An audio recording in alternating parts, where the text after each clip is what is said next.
You're standing barefoot on cold marble, your hands trembling in the lamplight. 7 pairs of eyes watch from the shadows as someone pulls away a cloth in the corner, revealing what you've been told is tradition. Your mother's tears this morning suddenly make terrible sense. The year is 76 CE, and 19-year-old Cassia Drusilla is about to discover that Roman marriage ceremonies hide a second ritual. One performed only after the public celebrations end, one that historians would later struggle to name, one that Rome itself would eventually try to forget. Before we step deeper into this moment, I'm genuinely curious where in the world you're listening from right now. It amazes me how a story from 2,000 years ago can reach people across continents, across time itself. Drop a comment and let me know. The wedding procession through Rome's streets had been everything tradition demanded.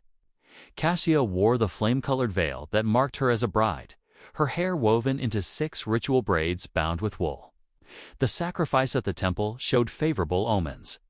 Her father signed contracts transferring her from his authority to her husband's using words older than the Republic itself. She had spoken the binding phrase, ubi to Gaius. Ego Gaia. Where you are Gaius, I am Gaia.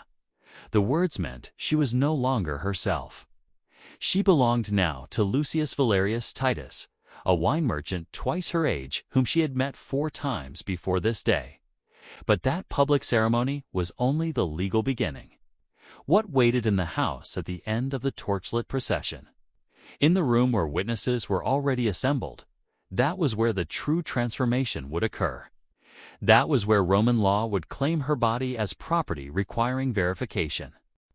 The crowds had sung obscene songs as tradition demanded, verses so explicit they made Cassia's face burn beneath her veil.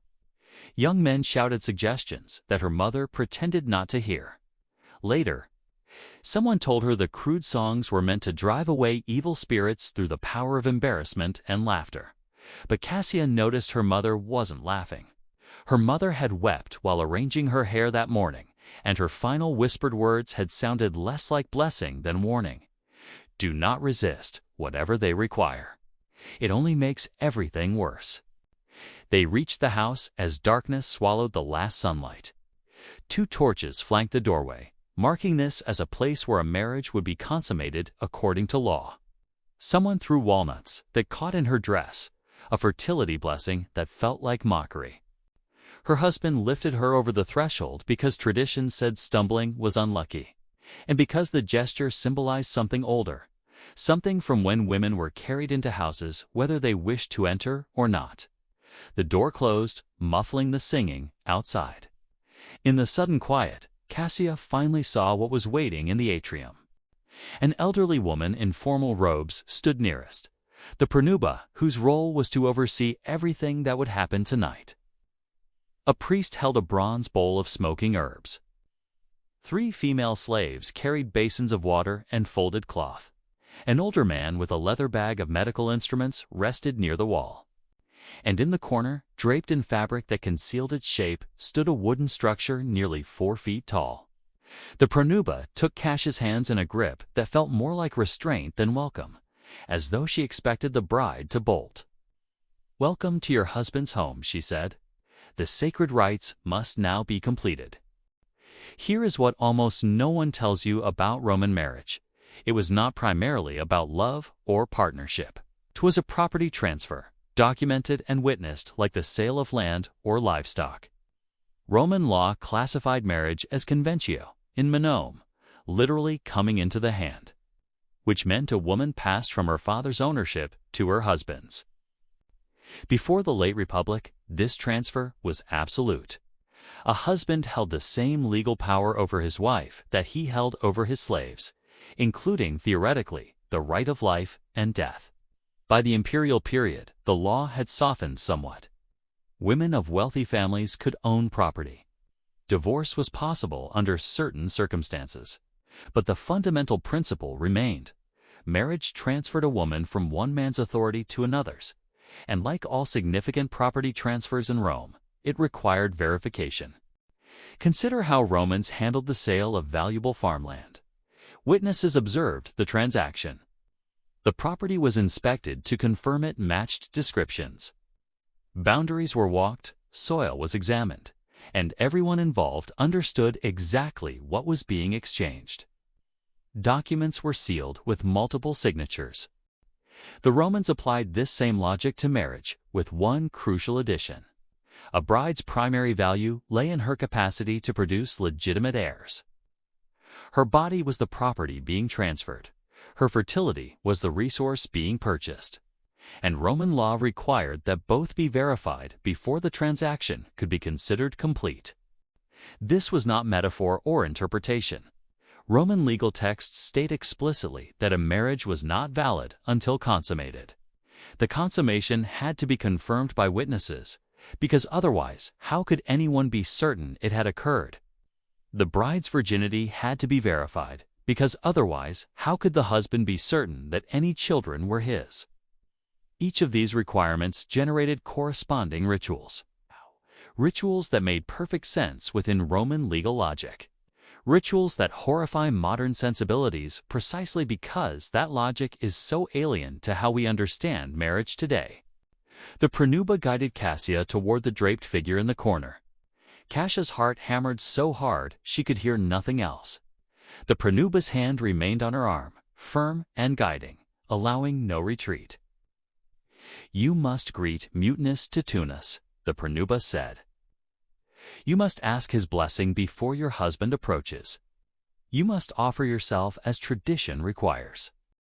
Cassia reached out with shaking hands and pulled back the cloth. What stood beneath was a wooden figure carved with anatomical precision into the shape of a phallus. But this was not a small amulet like the ones hung around children's necks to ward off evil. This was not a garden marker meant to frighten intruders.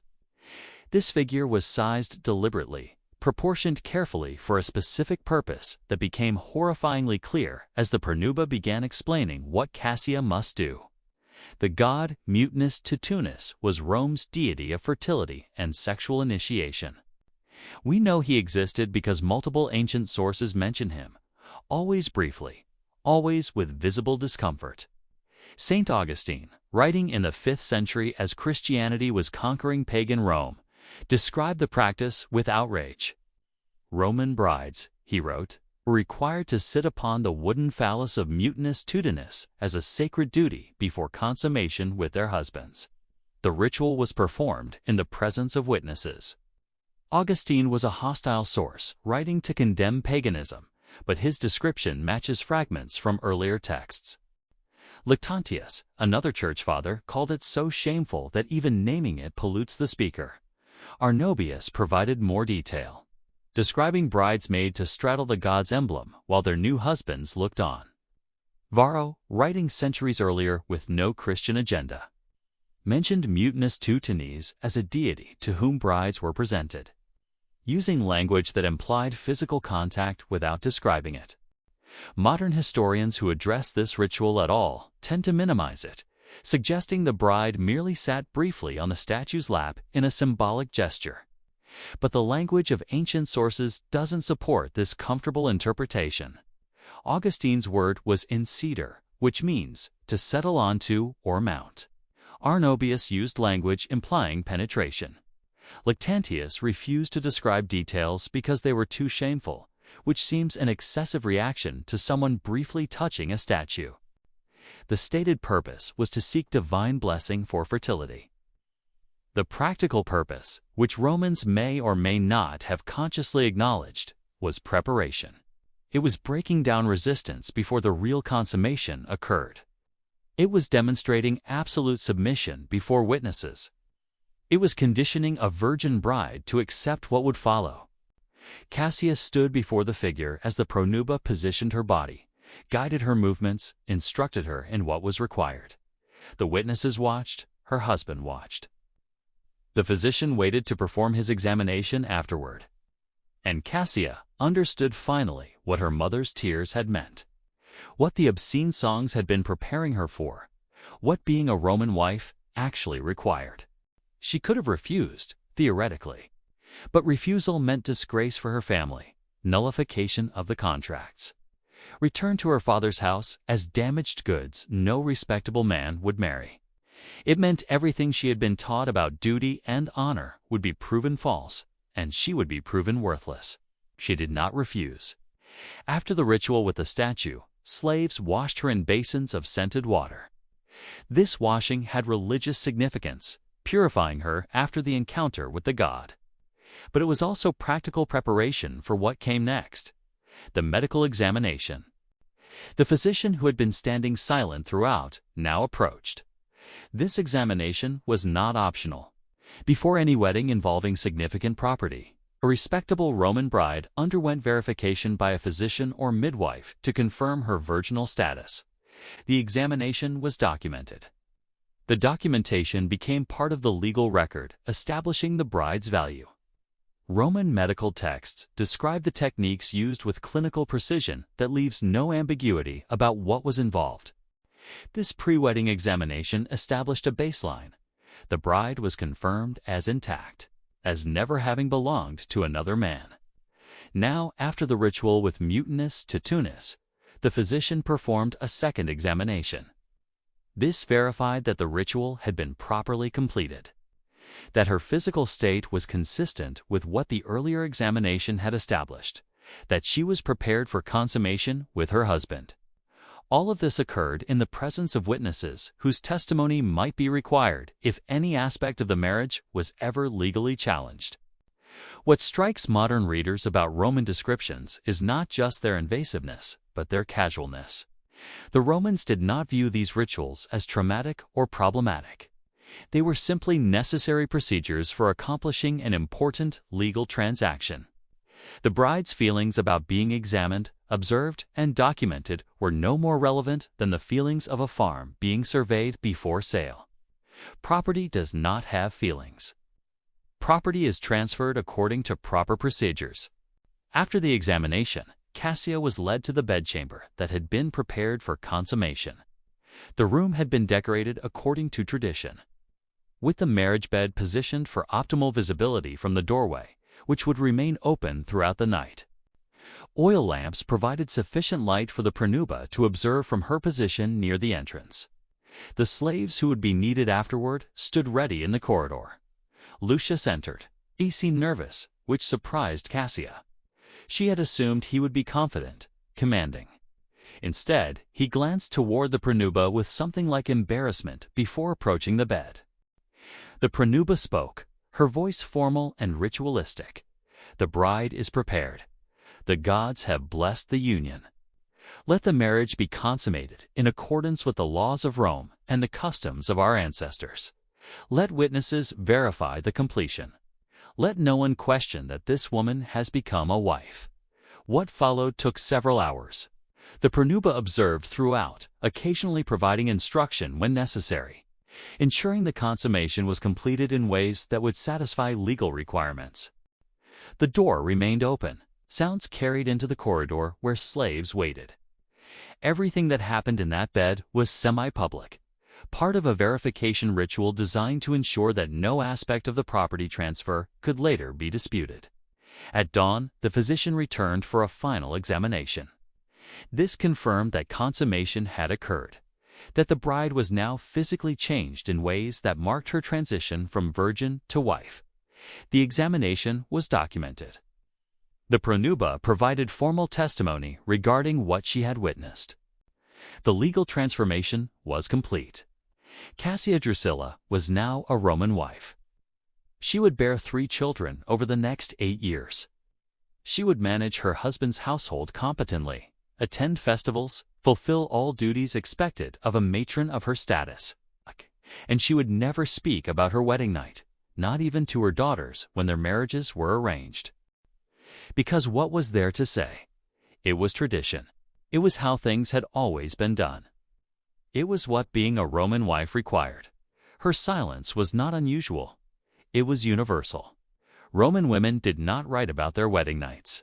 Roman men did not describe what they witnessed.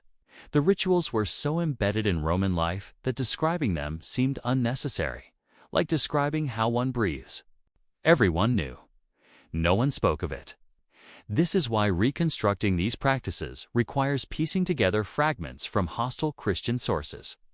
Obscure legal references, embarrassed medical texts, and archaeological evidence that only makes sense when you understand what it was designed for.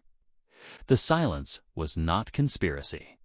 It was simply how deeply embedded these practices were. They were the water Roman women swam in, so omnipresent that describing them seemed pointless. For 1,000 years, this was what marriage meant in Rome. Generations of women experienced their wedding nights within this framework, understood their experiences through this lens, passed their knowledge to their daughters in whispers that prepared the next generation without ever fully explaining. The system perpetuated itself because everyone involved accepted its fundamental premises. Property must be verified. Transfers must be witnessed. Marriage creates legal obligations requiring documentation. Women are the medium through which families continue. The logic was internally consistent, even as it was externally monstrous. The end came not from internal Roman reform, but from external religious conquest. When Christianity transformed Rome in the 4th and 5th centuries, it brought fundamentally different premises. If women had souls equal to men, they could not be treated as property, requiring examination. If marriage was a sacred mystery, it could not include elements the Church considered obscene. If modesty and privacy were virtues, the entire apparatus of witnesses and verification was offensive. The transition took centuries and was never entirely complete. But in cities and among educated classes, the old ways were systematically suppressed, and the suppression included destruction of evidence. Statues of Mutunus Tutunus were smashed or buried. Texts describing wedding night practices were removed from libraries or allowed to decay. Wall paintings depicting traditional scenes were whitewashed. The pranuba's role was transformed into something purely ceremonial.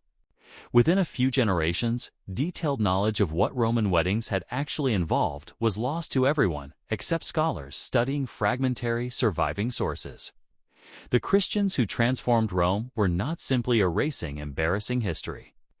They were trying to build a new civilization on Roman foundations while denying what those foundations had actually supported. They succeeded so well that most people today have no idea what Roman marriage really involved. The comfortable myth of saffron veils and scattered walnuts replaced the uncomfortable reality. But fragments survive. Fragments always survive. Cassia died in the year 109 CE at approximately age 52. She had been a wife for over 30 years. What did she think about her wedding night in all those decades that followed?